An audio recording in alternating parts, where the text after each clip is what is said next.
Hi friends, எல்லாருக்கும் வணக்கம். நம்ம இப்போ நர்சரி தான் வந்திருக்கோம். புதுசா ரோஜா செடி வாங்க போகிறோம். வாங்கி அதை எப்படி நடுறது அப்படின்னு பார்க்க போகிறோம்.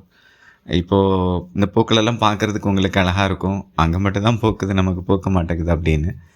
நர்சரியில் வாங்கின செடியை நர்சரியில் இருக்கிறது மாதிரியே பெருசாக எப்படி பூக்க வைக்கிறது அப்படின்னு ஸ்டெப் பை ஸ்டெப்பாக நம்ம பார்க்க போகிறோம்.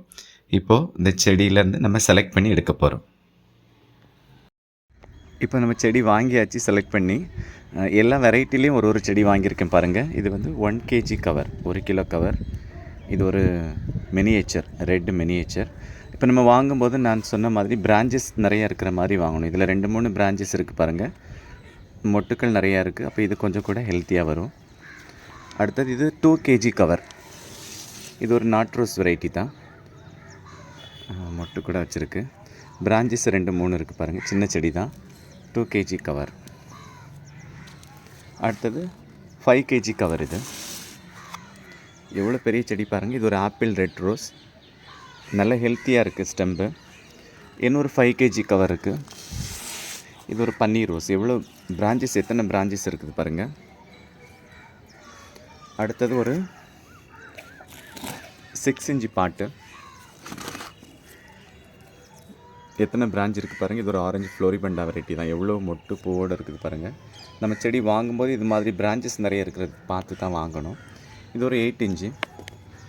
இது ஏற்கனவே பூத்து முடிஞ்சு கட் பண்ணி விட்டு நியூ க்ரோத் நிறைய வந்திருக்குது. இப்போ இதை நம்ம என்ன சைஸ் தொட்டியில் வைக்கலாம் அப்படின்னு பார்க்கலாம். செடி நட்டாச்சு, எப்படி இருக்குன்னு பாருங்கள். இந்த தொட்டி மாற்றினதுமே அது ஒரு கொஞ்சம் வளர்ந்த செடி போல் தெரியுது பாருங்கள். இது 12 inch பாட்டு, இது 8 inch பாட்டு, இது 7 inch, 6 inch. வச்சதுமே சூப்பராக இருக்குது. இப்போ நம்ம தண்ணி ரெடி ஆகிடுச்சு. இப்போ ஃபஸ்ட்டு வாட்டர் வந்து நான் ஃபங்கிசைடு கலந்துருக்கேன், சாஃப்ட் தான் கலந்துருக்கேன். இது ரோஜா செடி அப்படின்னு இல்லை, எந்த செடியுமே நீங்கள் முதல் வாட்டர் கொடுக்கும்போது இது மாதிரி ஃபங்கிசைடு கலந்து கொடுத்தீங்க அப்படின்னா அந்த மண்ணில் அல்லது செடியோட வேரில் ஏதாவது பூஞ்சி தொட்டு இருந்தது அப்படின்னா அதெல்லாம் சரியாகும். சிலர் சொல்லுவாங்களே, நான் வந்து செடி வச்சதுமே காஞ்சி போச்சு, பட்டு போச்சு, செடி வரல அப்படின்னு. அதுக்கு ஃபங்கஸ் அட்டாக் ஒரு காரணமாக இருக்கும். இதை நீங்கள் ஞாபகமாக செய்யுங்க. இந்த தண்ணி நம்ம ரூட்டுக்கும் ஊற்றி விட்டுட்டு செடியோட இலை பகுதியில் நம்ம ஸ்ப்ரே பண்ணி விடலாம். நல்ல தண்ணி கீழே வடிஞ்சு வர வரைக்கும் நம்ம ஊற்றணும். மண் நல்லா ஃப்ளெக்சிபிளாக லூஸாக இருந்ததுன்னா இந்த சீக்கிரமாக இறங்கிருச்சு பார்த்தீங்களா, தண்ணி சீக்கிரமாகவே இறங்கிரும்.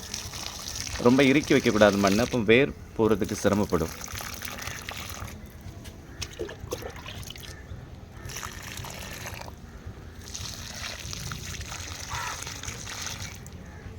நம்ம ஊற்றிட்டு மேலேயும் தெளித்து விட்டுடலாம்.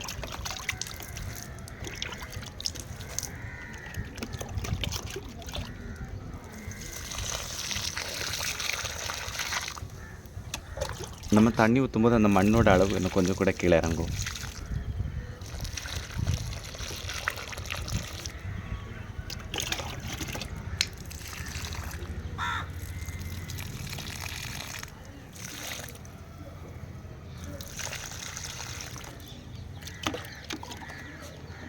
அவ்வளோதான், தண்ணி கொடுத்தாச்சு. தொட்டிலெல்லாம் வடிஞ்சு வந்துருச்சு.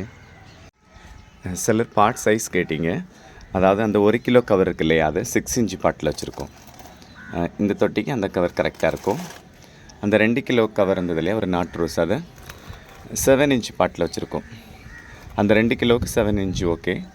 ஒரு 6 inch பாட்டில் இருந்தது இந்த ஆரஞ்சு. அந்த 6 inch பாட்டில் இருந்ததை, 6 inchனா இந்த சைஸ் தொட்டியில் இருந்த செடியை 8 inch பாட்டில் வச்சுருக்குறோம். இந்த செடிக்கு இந்த பாட்டு ஓகே தான். 5 kg கவர் 2 இருந்தது, அதை 12 inchல வச்சுருக்கோம். பாருங்கள், ஒரு 7 daysம் ஒரு ஆப்பிள் ரெட் ரோஸும். இந்த ரெண்டுமே 12 inch. இனி இந்த 12 inch செடி இன்னும் கொஞ்சம் கூட வளரும்போது ஒரு 6 மாதமோ 1 வருஷமோ கழித்து இது 14 inchக்கு ரீபார்ட் பண்ணணும். 14 inch தொட்டி அப்படின்னா இந்த இருக்குது பாருங்கள். இது சைஸ் அதை விட கொஞ்சம் பெருசாக இருக்கும். இனி இந்த செடி வளரும்போது இதை 16 inchக்கு ரீபார்ட் பண்ணணும். நம்ம இது மாதிரி தொட்டியை செடி வளர மாற்றும் போது தான் செடியோட வளர்ச்சி நல்லாயிருக்கும். சிலர் செய்கிற தவறு, ஒரு சின்ன செடியை வாங்கி ஒரு பெரிய பேசினில் பெரிய தொட்டியில் வச்சுருவாங்க. பின்னாடி தொந்தரவு இல்லை, ஒரு முறை வச்சா போதும் அப்படின்னு. அந்த செடி வளராது. ஏன்னா அதில் கொடுக்குற அந்த உரம் எல்லாமே மக்கி அழுகி போய் அந்த செடியோட வேர் எடுக்க இல்லாமல் செடி டைபேக் ஆகிடுது. அதனால் எப்போவுமே ரோஜா செடி வைக்கும்போது அந்த செடிக்கேற்ற தொட்டியில் வைக்கிறது நல்லது. செடி வச்சு முடிச்சாச்சு. இப்போ அடுத்து நம்ம ஞாபகமாக செய்யக்கூடிய ஒரு காரியம், இந்த பூக்களை வந்து நம்ம கட் பண்ணி விடணும் காஞ்சது. கட் பண்ணும்போது வெறும் பூவை மட்டும் கட் பண்ணக்கூடாது, ஒரு 2 இலை கீழே தள்ளி கட் பண்ணணும். அப்போ தான் நமக்கு அடுத்து இந்த ஸ்டெம்பு கொஞ்சம் முத்தின ஸ்டெம்பாக இருக்கும், உடனே நியூ க்ரோத் வரும். இதில் ஒரு மொட்டு இருக்குது. இது பார்த்திங்க அப்படின்னா பிளைண்ட் ஷூட், இதில் மொட்டே வரல.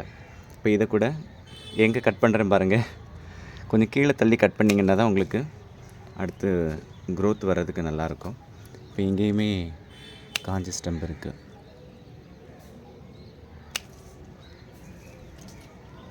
எப்போவுமே வைக்கும்போது இந்த பூக்களை கூட நம்ம கட் பண்ணிடலாம். இதில் நிறைய மொட்டுகள் இருக்கிறதுனால கட் பண்ண மனசு வரல, விட்டுருக்குறேன். கட் பண்ணி வைக்கும்போது சீக்கிரமாக நியூ க்ரோத் வரும். அதுபோல் பூ பூத்த உடனே அது சீக்கிரமாக நீங்கள் கட் பண்ணி எடுக்கலாம். என் மொட்டாக இருக்கும்போது கூட நீங்கள் கட் பண்ணி எடுக்கலாம். இப்போ இந்த பிரான்ச்சை நான் எங்கே கட் பண்ணுவேன் அப்படின்னா இங்கே கட் பண்ணுவேன். இந்த மாதிரி கீழே தள்ளி கட் பண்ணும்போது நமக்கு செடி நல்லா புஷியாக வரும், பிரான்ச்சஸ் நமக்கு நிறைய கிடைக்கும். இது நம்முடைய பழைய செடிகள் தான். இது 1 வருஷம் 2 வருஷம் 3 வருஷம் ஆன செடிகள்லாம் இருக்குது. எப்படி பூத்துருக்குன்னு பாருங்கள். இப்போ நம்ம வச்சுருக்கிற செடி கூட இந்த மாதிரி வந்துடும். இனி அதுக்கு ஃபஸ்ட்டு ஃபீடு கொடுக்கணும், ஹியூமிக் எப்சம் சால்ட்டு. அது ஒரு 3 நாள் கழித்து அதுக்கு அது எப்படி கொடுக்குறோம், என்ன ரேஷியோவில் அப்படிங்கிறது ஒரு வீடியோ போடுறேன். அதனால் தொடர்ந்து நம்ம சேனலை பாருங்கள், லைக் பண்ணுங்கள், ஷேர் பண்ணுங்கள், சப்ஸ்கிரைப் பண்ணுங்கள். தேங்க்யூ.